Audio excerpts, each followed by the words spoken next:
शादी के पहले से ही विभा को कपड़े धोने का बड़ा शौक था। कभी नल के नीचे तो कभी तालाब के पास। अरे मेरी नीली वाली लुंगी नहीं दिख रही है। विभा की अम्मा, कहाँ रखी है लुंगी? अरे वो तो विभा ने परसों ही धोकर रखी थी आपकी अलमारी में, देखो वहीं होगी। वो ना मैंने आज धो दी, मुझे लगा कि गंदी हो गई होगी।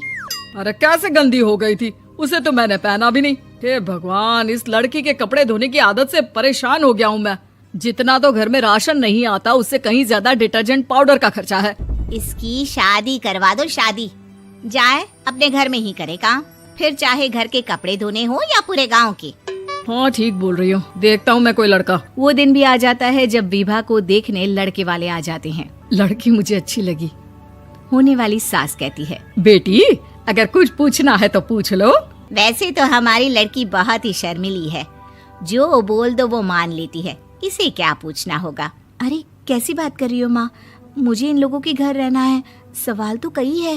हाँ हाँ बेटा, पूछ लो ना, क्या पूछना है। आप लोगों के घर कपड़े कौन धोता है? सास का मुंह बन जाता है।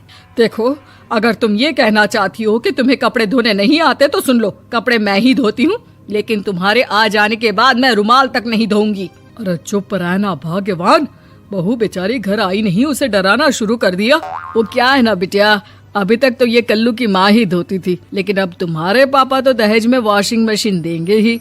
तभी विभा की माँ बोल पड़ती है, सवाल भी पूछा तो क्या। वैसे भाई साहब, मशीन की तो फिर भी कपड़े धोने की कैपेसिटी होती है। मतलब जो बिटिया दे रहे हैं ना विभा, इसे कपड़े धोने का बहुत शौक है। ये आप लोगों के क्या, आस पड़ोस गांव मोहल्ले सबके कपड़े धो दे और उफ तक ना करे। बाहर देखा नहीं आपने कितने कपड़े सूख रहे हैं? सब हमारी बिटिया ने ही तो धोए हैं। बस भी करो ना माँ, शर्म आ रही इतनी तारीफ सुनकर। और तो और एक दाग निकाल कर दिखाओ तो मान जाऊं। हाँ अच्छा, माफ करना बेटा, मैंने गलत समझा। हमें तो रिश्ता बहुत पसंद है। और ऐसे जुड़ जाता है रिश्ता कपड़े धोने का शौक रखने वाली विभा का। उसकी शादी हो जाती है कोयला फैक्ट्री में काम करने वाले कल्लू के साथ। शादी के बाद अचानक विभा चिल्लाती हुई सास के पास आती है। सासू माँ, अरे सासू माँ कहाँ है आप? ये तो धोखा है, धोखा दिया आप लोगों ने मुझे। इस ससुर के चक्कर के बारे में पता चल गया। अरे तो उसमें तुझे क्यों धोखा मिला है? अरे नल में पानी नहीं आता, कपड़े कैसे कब धुलेंगे? अच्छा, तू पानी नहीं आ रहा उसकी बात कर रही है। तो आपने क्या सोचा? कुछ नहीं।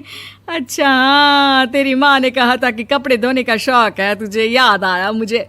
शौक बोलकर कपड़े धोने वाले मेरे जुनून को कम ना आके सासू माँ, कपड़ा धोना मेरा गुरूर है। तभी पति भी वहाँ आ जाता है। अभी मैंने इसे सनी देओल की फिल्म दिखाई है, उसी के डायलॉग मार रही है माँ। अच्छा सुन, साफ बता रही हूँ, पानी सुबह 4 से 6 और शाम को 10 से 12 आता है, समझी? विभा टाइमिंग सुनकर हैरान हो जाती है। ये क्या भूतों का मोहल्ला है? सुबह 4 बजे उठकर कौन कपड़े धोता है? 4 बजे टंकी में पानी जाता है, फिर सारा दिन धोना ना, किसने मना किया? अरे कैसी बात कर रही हैं? 200 लीटर की टंकी में कितने कपड़े धो लूंगी मैं? सुबह ही उठ जाऊंगी मैं। अब क्या था, विभा सुबह 4 से लेकर रात के 12 बजे तक कपड़े ही धोती रहती। एक रोज सास पड़ोस से निकलकर कहीं जा रही होती है कि साथ वाली कहती है, हाँ कल्लू की माँ, जरा ये बताओ कि 2 साड़ी है, 2 ब्लाउज और एक पेटीकोट और एक नाड़े वाला लंबा कच्छा। हाँ तो? अरे तो क्या, कितना लोगी धुलाई ये बताओ। धोबन दिख रहे हैं हम क्या? हमारे पति सरकारी नौकरी से अभी रिटायर हुए हैं और बेटा सुपरवाइजर है कोयला फैक्ट्री में। धोबन समझ रखा है हमें। हाय रे कल्लू की अम्मा, माफ कर दो, वो तो मोहल्ले में यही सब बता रहे थे कि तुमने बहू को कपड़ा धुलवाने के काम में लगा दिया है। सास को पड़ोसन की बात सुनकर गुस्सा आ जाता है। वो घर पहुंचती है जहां घर के बाहर ही इतने सारे कपड़े सूख रहे होते हैं जितने कि किसी धोबन के घर पर। अरे ओ कल्लू की दुल्हन, बाहर निकल। माँ जी यहीं आ जाओ, बाथरूम में चादर धो रहे हैं हम। अरे अभी हम धोते हैं, तुमको बाहर निकलो। ये आस पड़ोस वाले बोल रहे हैं कि हम बहू से कपड़े धुलवा कर उसे कपड़ा धोने वाली बना दिए हैं। अरे छोड़ो ना माँ जी, किन लोगों की बातों में आती हो? आस पास के लोगों का तो काम ही होता है कि वो किसी तरह सास बहू को लड़ा दे।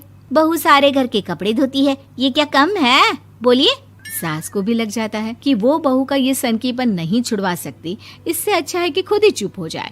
एक रोज सास और बहू मंदिर जाते हैं, जहाँ सास की साड़ी वहाँ खड़ी भीख मांगने वाली से मिलती है। माँ जी क्या बात है, आपकी साड़ी उस भिखारन से कितनी मिल रही है ना? हाँ हाँ, देखो तो दोनों की साड़ी मिल रही है। क्या बात है कल्लू की अम्मा, तुम खुद को तो अफसर की बीवी बताती हो और ऐसी सिंपल सी प्लेन साड़ी पहनकर घूमती हो। सिंपल और प्लेन नहीं है ये साड़ी। तो क्या सोने के धागे से फूल बने हैं? कुछ भी सासू माँ, कुछ भी। हाँ, बने थे इस साड़ी में सोने के धागे से फूल। मेरे पति लेकर आए थे मद्रास से स्पेशली मेरे लिए 10,000 की। ताहे भाई साहब इस भिखारन के लिए भी सेम टू सेम साड़ी लेकर आए होंगे 10,000 की। सास उस वक्त तो कुछ नहीं कहती, लेकिन बहू के साथ घर आती है और अलमारी से एल्बम निकाल कर लाती है। ये साड़ी देख रही है, ये वही साड़ी है जिसे मैंने अभी पहना था। इस साड़ी में ये जो चमकदार फूल दिख रहे हैं ना, ये सोने के धागों से काढ़े गए हैं। लेकिन तू लोकल वॉशिंग मशीन ब्रश से घिस घिस कर सारे फूलों को निकाल कर साड़ी प्लेन कर दी।